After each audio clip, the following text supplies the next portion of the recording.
प्यारे साथियों, इस वीडियो पे आपको मैं बताने वाला हूं क्लास 12th केमिस्ट्री की महत्वपूर्ण प्रयोगशाला विधियां, जो कि बोर्ड एग्जाम में आपकी पता है आपको 5 नंबर के लिए एक प्रयोगशाला विधि पूछी जाती है। तो आज के इस वीडियो में आपको सारी प्रयोगशाला विधियां जो कि आपके लिए इंपॉर्टेंट है, पूरा सोल्यूशन के साथ आपको यहां पर मैं बताने वाला हूं। तो वीडियो काफी इंपॉर्टेंट है, आपको अंत तक बने रहना है। सबसे पहली यहां पर देख सकते हैं प्रयोगशाला विधि, आपको बताऊंगा कौन कौन तैयार करना है। उससे पहले यहां पर देख सकते हैं आपको इसका डायग्राम के साथ आपको कॉपी पर देखिए उसका जो सॉल्यूशन है देना होता है। जैसे कि अगर बात करें यहां पर फर्स्ट आपकी प्रयोगशाला विधि है जो कि आपके लिए इंपॉर्टेंट है, वो आपको यहां पर होने वाला प्रयोगशाला में डाई एथिल ईथर बनाने की विधि, ठीक है ना।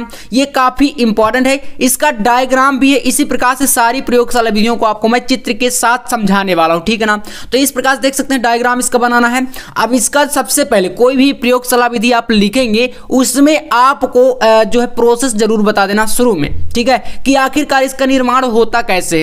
जैसे अगर बात करें यहां पर कि प्रयोगशाला में डाईएथिल ईथर एल्कोहल के अधिक और सांद्र H2SO4 को 140 डिग्री सेल्सियस पर गर्म करके बनाया जाता है। जैसे बात करें यहां पर आप लेंगे C2H5OH, एथिल एल्कोहल है, फिर आपको यहां पर इसमें लेना है सांद्र H2SO4 और इसको कर रहा है 140 डिग्री सेंटीग्रेड पर। तो पहले आप 110 सेंटीग्रेड तक लगभग इसको टेम्परेचर देंगे। जब ये इसको गर्म करेंगे तो एथिल हाइड्रोजन सल्फेट बनता है और यहां पर आपका H2O जल आपका अलग होता है। फिर आप लोग जो एथिल हाइड्रोजन सल्फेट बना इसको पुनः अभिकारक के रूप में लेंगे और फिर से यहां पर एथिल एल्कोहल का अधिक बोल रहा है तो पुनः आप लोग यहां पर इसमें एथिल एल्कोहल की मात्रा मिलाएंगे और 140 डिग्री सेंटीग्रेड पर गर्म करेंगे तो यहां पर बनेगा डाईएथिल ईथर जो कि है C2H5O C2H5, ये होता है डाईएथिल ईथर और यहां पर H2SO4 आपका अलग हो जाता है। तो ये प्रोसेस बताना पड़ेगा आपको प्रयोगशाला विधि का प्रोसेस बताने से पहले, ठीक है। कोई भी रिएक्शन आप कराएं इस प्रकार से प्रोसेस आपको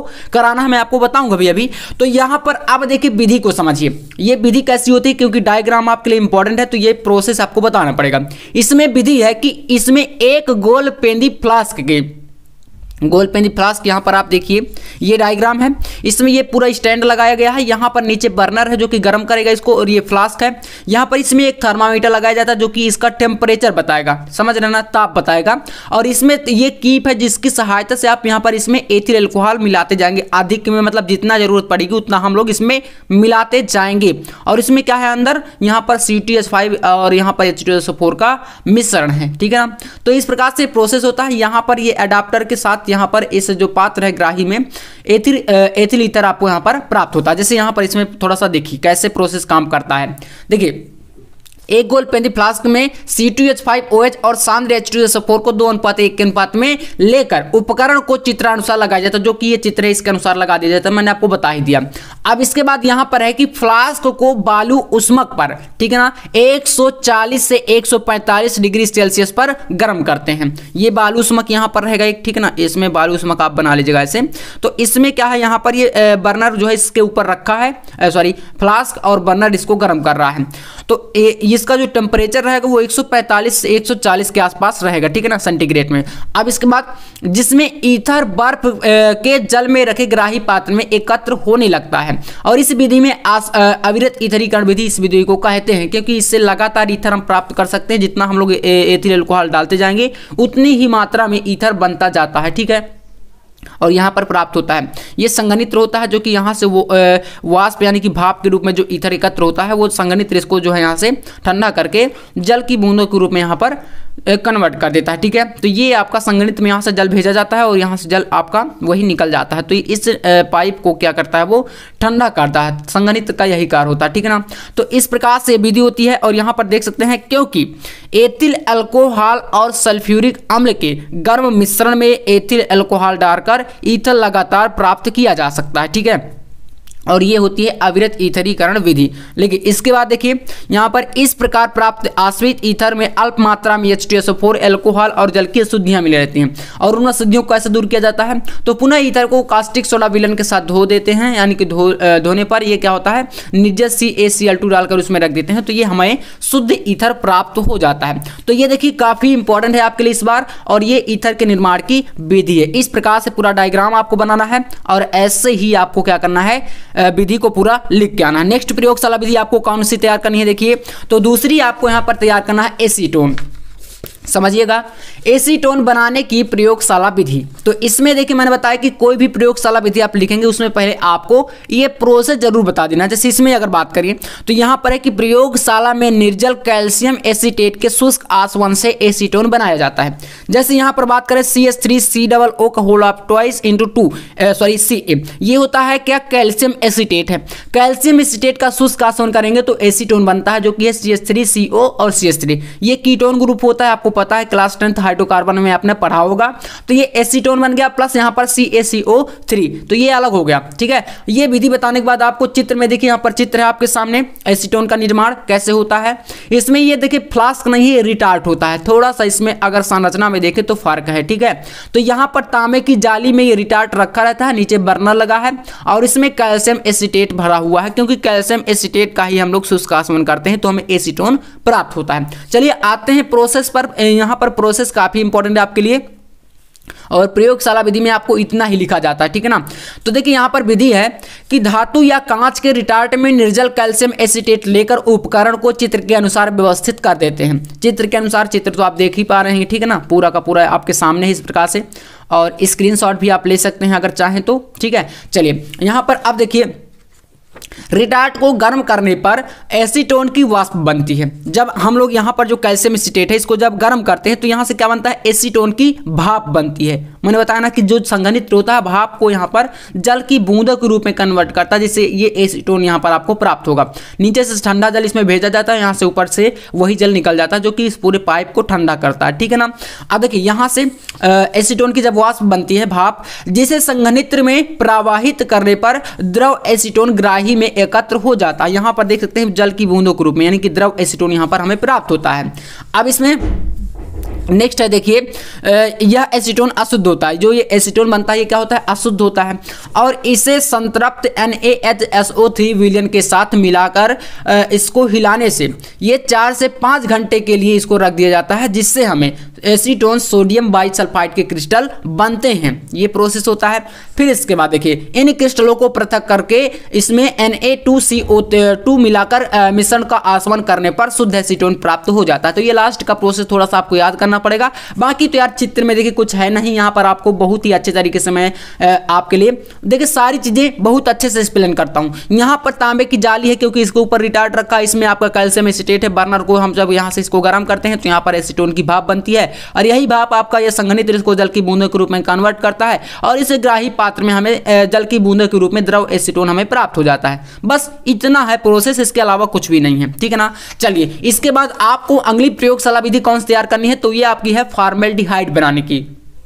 जितनी बता रहा हूं अगर आप इतना तैयार कर लेंगे तो भैया प्रयोगशाला विधि का इस वीडियो से टेंशन आप मुक्त हो जाएंगे। यूट्यूब पर कहीं भी आपको अब देखने की जरूरत नहीं है कि भैया कौन सी प्रयोगशाला विधि तैयार करें। और अगर आप ऐसे ही हर एक टॉपिक से निश्चिंत होना चाहते हैं तो चैनल को आप लोग सब्सक्राइब करिए, हर एक टॉपिक पर वीडियो आपको यहाँ पर मिलने वाली है। ठीक ना, और बहुत ही बेहतरीन तरीके से मैं आपको यहाँ पर कंटेंट देने का कोशिश करता हूँ, और ये आप जानते भी हैं। चलिए देखिए यहाँ पर मैंने बताया कि इसमें भी आपको एक प्रोसेस पहले बताना पड़ेगा। फॉर्मेल्डिहाइड कैसे बनती है समझिए। इसमें देखिए मेथिल अल्कोहल के उत्प्रेरित ऑक्सीकरण द्वारा, इसमें क्या लेने हम लेंगे मेथिल अल्कोहल। ठीक ना, जो कि CH3OH होता है मेथिल अल्कोहल। इसका उत्प्रेरित ऑक्सीकरण यानी कि आप यहाँ पर देख सकते हैं ऑक्सीजन है ना, नवजात, तो नवजात ऑक्सीजन यहाँ पर लेंगे और इसका ऑक्सीकरण जब कराते हैं तो यहाँ से बनता है फॉर्मेल्डिहाइड। और इसमें PT यानी प्लेटिनम आप लोग उत्प्रेरक के रूप में लेंगे, और यहाँ पर इसको गर्म करते हैं 250 से 300 डिग्री सेंटीग्रेड पर कॉपर चूर्ण के साथ। ठीक है, यहाँ से फॉर्मेल्डिहाइड इस प्रकार से बनता है और ये H2O। तो ये रिएक्शन आपको इतना मतलब हर एक प्रयोगशाला विधि में, जैसे कि आप इसमें देखें तो शुरू में हमने ये प्रोसेस बताया, इसी प्रकार से हमने देखा था कि अभी आपको जब एसीटोन का बता रहा था तो विधि जानने से पहले ये प्रोसेस बताया। इसी प्रकार से कोई भी आप प्रयोगशाला विधि लिखेंगे इस प्रोसेस को आप इतना जरूर बताइएगा, फिर हम लोग प्रोसेस को जो है इसकी विधि को समझते हैं। ठीक है, तो चलिए आप जानते हैं यहाँ पर प्रयोगशाला में यह विधि कैसे काम करती है। ये आपके सामने इसका पूरा चित्र है, देख सकते हैं, ये डायग्राम है। ठीक है ना, और यार डायग्राम बनाने में काफी मेहनत लगी है तो प्लीज लाइक कर दीजिएगा वीडियो को और सब्सक्राइब जरूर कर लीजिएगा। ठीक है ना, चलिए यहाँ पर देखिए ये जल उष्मक के ऊपर ये जो फ्लास्क ये रखा जाता है और इसमें होता है मेथिल अल्कोहल, क्योंकि मेथिल अल्कोहल का ही हम लोग यहाँ पर कराते हैं उत्प्रेरित ऑक्सीकरण। ठीक है, तो यहाँ पर देखिए कि एक फ्लास्क में मेथिल अल्कोहल लेकर वायु भेजने के लिए तथा वाष्प निकालने के लिए 2 नलियां लगाई जाती हैं। ठीक है। यहाँ पर देखिए तो ये वायु भेजने के लिए और वाष्प को निकालने के लिए 2 नली इसमें लगी है, ठीक है ना। अब देखिए वायु निकलने वाली नली को प्लेटिनम युक्त एस्बेस्टॉस से भरी एक नली से जोड़ दिया जाता है। अब देखिए यहाँ पर एक वायु की भेजने की नली है और एक निकलने की। तो यहाँ पर अगर देखें तो प्लेटिनम एस्बेस्टॉस यानी कि जो हमारा यहाँ पर देख सकते हैं ना प्रेरक हमने पीटी लिया था, वही ये पीटी है आपका। यहाँ पर ये जाली लगाई जाती है और जब इसकी भाप निकलती है तो ये प्लेटिनम की जाली को भी और ज़्यादा गर्म किया जाता है। ये जो दूसरा बर्नर है, ठीक है ना, 2 बर्नर है इसमें। तो अब देखिए जिसमें एक अन्य नली जल से भरे चूसर पंप युक्त फ्लास्क में लगा दी जाती है। मेथिल अल्कोहल तथा प्लेटिनम युक्त एस्बेस्टॉस को गर्म करने के लिए 2 अलग अलग बर्नर लगा दिए जाते हैं। मैंने बताया कि 2 बर्नर यहाँ पर, एक ये है और एक ये। तो ये फ्लास्क को गर्म करता है, ये आपका जाली को, है ना। तो इसमें ये बर्नर जो है जब जाली को गर्म करता है तो उसके बाद क्या होता है, प्लेटिनम युक्त एस्बेस्टॉस से भरी नली को लाल तप्त होने तक गर्म किया जाता है और करने के बाद चूसर पंप द्वारा फ्लास्क की वायु निकाल देते हैं और मेथिल अल्कोहल युक्त फ्लास्क में वायु प्रवाहित करते हैं। तो यहाँ पर 250 डिग्री सेंटीग्रेड ताप पर गर्म करने पर मेथिल अल्कोहल पीटी के संपर्क में आता है और फॉर्मल्डिहाइड गैस बनती है। अब आप लोग इतना शायद नहीं समझ पाए तो कोई दिक्कत नहीं, यहाँ पर आइए चित्र में देखिए। जब आप इसको गर्म करते हैं फ्लास्क को, तो जो मेथिल अल्कोहल है ये गर्म होकर आपका जब इससे भाप निकलती है इस पाइप के द्वारा, तो जब यहाँ पर ये जो जाली लगी है, जाली आपकी जब 250 डिग्री सेंटीग्रेड पर गर्म करते हैं, इतना टेम्परेचर देते हैं, तो ये एकदम लाल तप्त हो जाती है। और जब इससे निकलने वाली भाप आप जाली के संपर्क में जब आती है तो भैया फॉर्मल्डिहाइड गैस डायरेक्ट बन जाती है और वही फॉर्मल्डिहाइड यहाँ से निकल के आपकी इस मतलब कहें तो ग्राही पात्र में आती है और इसमें एक चूसर पंप लगा है जो कि इसके जल की अशुद्धियों को अलग कर देता है और यहाँ पर आपको फॉर्मल्डिहाइड गैस प्राप्त हो जाती है। तो यार उम्मीद करूंगा आप लोग इसको भी समझ गए होंगे, ठीक है ना, क्योंकि यार मैं अपनी तरफ से इतना अच्छे तरीके से एक्सप्लेन करता हूँ कि यार आप समझेंगे ही, ठीक है ना। अब अगर आप इतना भी नहीं समझ पाते हैं तो फिर तो मुझे नहीं लगता कि आपको कोई समझा सकता है, ठीक है। तो ये आप देखिए चित्र है, ठीक है ना। अब देखिए यहाँ पर कौन कौन सी प्रयोगशाला विधियाँ आपके लिए इंपॉर्टेंट है।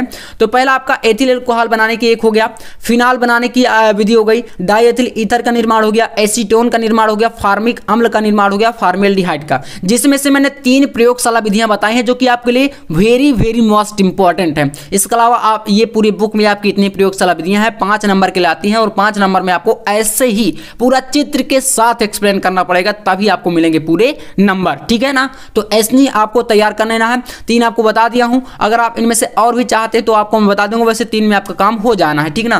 तो वीडियो को लाइक कर दीजिएगा, चैनल पर नए हैं तो सब्सक्राइब जरूर कर लीजिएगा। नेक्स्ट वीडियो हम लोग और किस टॉपिक पर लाएं आप लोग कमेंट में जरूर बताइएगा, ठीक है ना। जितने भी आपके टॉपिक कमजोर हैं आप कमेंट में जरूर बताया करिए। हर एक टॉपिक को मैं आपको यहाँ पर बहुत ही जल्द लाने वाला हूँ क्योंकि समय हमारे पास बहुत ही कम है, ठीक है ना। तो मिलते हैं नेक्स्ट वीडियो में नेक्स्ट टॉपिक के साथ, तब तक के लिए जय हिंद, वंदे मातरम।